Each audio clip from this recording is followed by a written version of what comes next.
சென்னை மதுரவாயலில் முன்விரோதம் காரணமாக கஞ்சா போதையில் ஒருவரை வெட்டி கொலை செய்ய முயற்சித்ததற்காக 10 பேர் கைது செய்யப்பட்டனர். மதுரவாயல் திடீர்நகர் பகுதியைச் சேர்ந்த மணிகண்டன் தனது நண்பர்களுடன் தள்ளுவண்டி கடையில் நின்று சாப்பிட்டுக் கொண்டிருந்த பொழுது 3 பைக்குகளில் வந்து இறங்கிய கும்பல் தாக்குதலில் ஈடுபட்டதாக கூறப்படுகிறது. அதில் பலத்த காயமடைந்த மணிகண்டன் மருத்துவமனையில் சேர்க்கப்பட்ட நிலையில் இது தொடர்பாக 10 பேர் கைது செய்யப்பட்டு அவர் பைக்குகள் மற்றும் அரிவாள் பறிமுதல் செய்யப்பட்டன. வேதாரண்யத்தில் நகை கடையில் நகை வாங்குவது போல நடித்து இளம்பெண் ஒருவர் கொலுசை பதுக்கும் சிசிடிவி காட்சி வெளியாகியுள்ளது. கடைக்கு வந்த 2 பெண்கள் கொலுசு வாங்குவது போல நடித்து விற்பனையாளர்களுடன் பேசிக் கொண்டிருந்தனர். அப்போது அதில் இளம்பெண் ஒருவர் விற்பனையாளர்களின் கவனத்தை திசை திருப்பி வெள்ளி கொலுசை எடுத்து தனது பையில் பதுக்கினார்.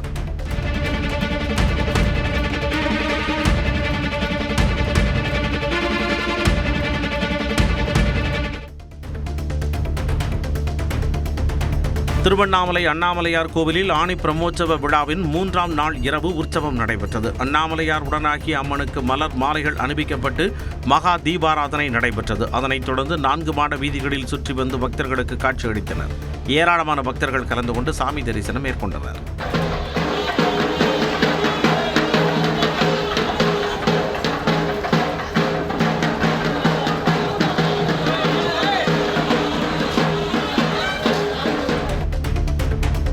ஈரோடு மாவட்டம் சித்தோட்டில் வலி நிவாரணி மாத்திரைகளை போதைக்காக விற்பனை செய்ய வைத்திருந்த 2 கைது செய்யப்பட்டனர். அப்பகுதியில் வழக்கமாக ரோந்து பணியில் காவல்துறையினர் ஈடுபட்டிருந்த பொழுது 2 வீலரில் வந்த 2 தப்பிச் செல்ல முயன்றனர்.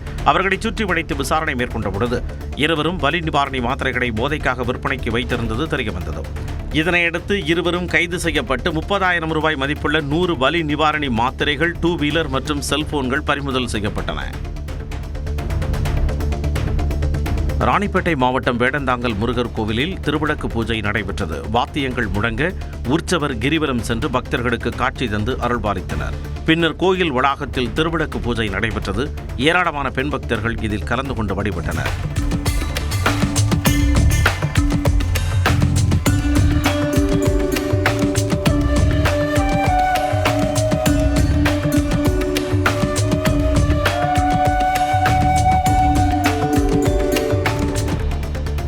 இந்தியாவிலேயே கல்வி மற்றும் மருத்துவத்தில் சிறந்த மாநிலமாக தமிழ்நாடு திகழ்கிறது என முதல்வரை பெருமிதத்துடன் சுட்டிக்காட்டும் அளவுக்கு வளர்ச்சி எட்டப்பட்டுள்ளதாக திமுக எம்பி ஆர் ராசா தெரிவித்துள்ளார். திருப்பூர் மாவட்டம் அவிநாசியில் நடைபெற்ற நிகழ்ச்சியில் பேசிய அவர், முதலமைச்சராக விஜய் பதவியேற்ற பிறகு 1 மாதத்தில் இந்த வளர்ச்சி வந்ததா என கேள்வி எழுப்பினார். இந்தியாவிலேயே சிறந்த மாநிலமாக கல்வியில் தமிழ்நாடு திகழ்கிறது சொன்னவர் முதலமைச்சர்.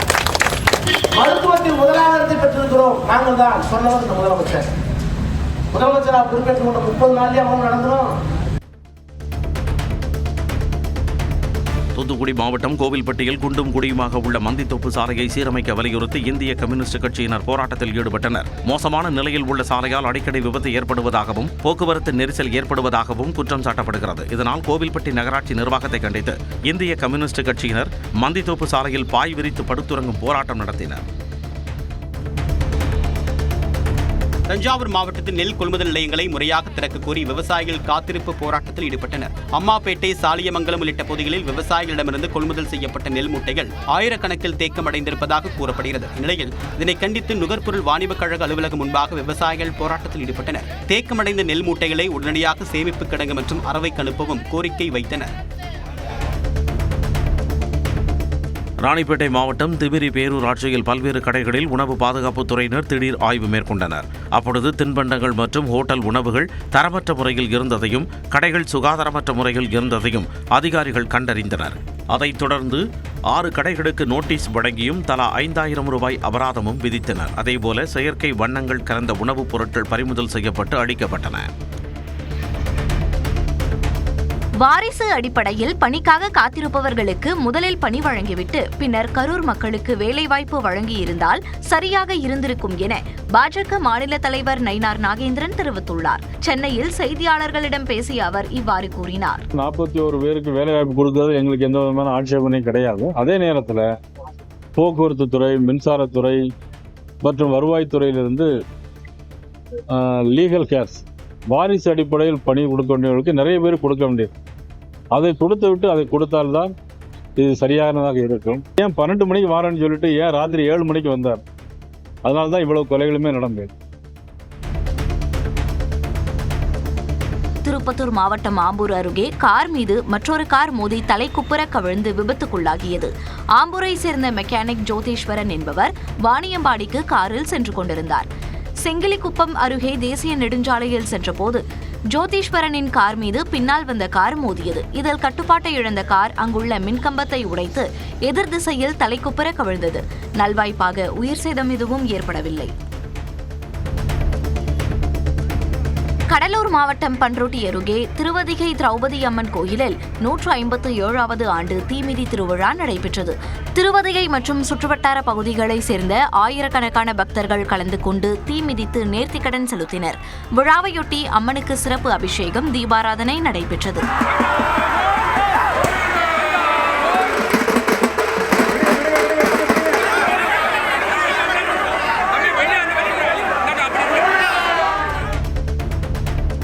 புதுக்கோட்டை மாவட்டம் கரம்பக்குடி ஆவணம் கைகாட்டி வழித்தடத்தில் சென்ற தனியார் மினி பேருந்து திருமணஞ்சேரி ஆற்றுப்பாலம் அருகே சாலையோர பள்ளத்தில் கவிழ்ந்தது.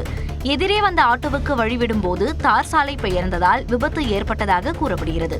ஓட்டுநரின் சாமர்த்தியத்தால் பேருந்தில் இருந்த அனைத்து பயணிகளும் அதிர்ஷ்டவசமாக உயிர் தப்பினர். தரமற்ற சாலை பணியே விபத்துக்கு காரணம் என பொதுமக்கள் குற்றம் சாட்டினர். ராணிப்பேட்டை மாவட்டம் அரக்கோணம் அருகே இளைஞர் கொலை செய்யப்பட்ட வழக்கில் கணவன், மனைவி உள்ளிட்ட 3 பேரை காவல்துறையினர் கைது செய்தனர். கீழாந்தூரை சேர்ந்த சங்கர் என்பவரின் மனைவி கவிதாவுக்கும் டீ மாஸ்டராக பணியாற்றி வந்த ஹேம்நாத்திற்கும் பழக்கம் ஏற்பட்டதாக தெரிகிறது. தொடர்ந்து ஹேம்நாத் பாலியல் தொல்லை தருவதாக தனது கணவரிடம் கூறியுள்ளார். இதனால் ஆத்திரத்தில் சங்கர் தனது நண்பர் ஆனஸ்டின் உதவியுடன் ஹேம்நாத்தை தனியை போலூரில் வைத்து கொலை செய்ததாக தெரிகிறது. முதலில் அடையாளம் தெரியாத சடலமாக பதிவு செய்யப்பட்ட வழக்கில் 2 நாட்களுக்கு பின்னர் விசாரணை மூலம் உண்மை வெளிச்சத்துக்கு வந்தது. கரூர் மாவட்டம் கிருஷ்ணராயபுரத்தில் உள்ள ஊராட்சி ஒன்றிய பள்ளியில் முதலமைச்சர் விஜயின் மக்கள் சந்திப்பு நிகழ்ச்சியை நேரலை செய்த தலைமை ஆசிரியர் பணியிடை நீக்கம் செய்யப்பட்டுள்ளார். இது தொடர்பான வீடியோ சமூக வலைதளங்களில் வேகமாக பரவிய நிலையில் பள்ளி தலைமை ஆசிரியர் மல்லிகாவை பணியிடை நீக்கம் செய்து மாவட்ட கல்வி அலுவலர் நடவடிக்கை எடுத்துள்ளார். சிவகாசியில் ரேஷன் கடையில் வாங்காத பொருள் வாங்கியதாக குறுஞ்செய்தி வந்ததால் பெண் ஒருவர் அதிர்ச்சியடைந்தார். காரணேசன் காலனி நியாய விலைக் கடையில் சர்க்கரை, எண்ணெய் மட்டுமே வாங்கிய நிலையில் பருப்பும் பெற்றதாக குறுஞ்செய்தி வந்துள்ளது.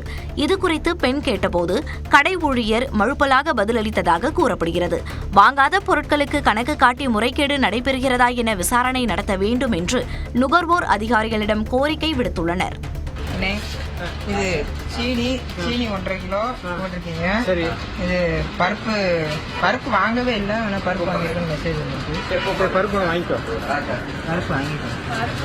எங்களுக்கு வேண்டாம், ஆனால் மெசேஜ் வட்ட அப்படிதான் வருது. அடுத்த பண்ண பாருங்க. சரியா?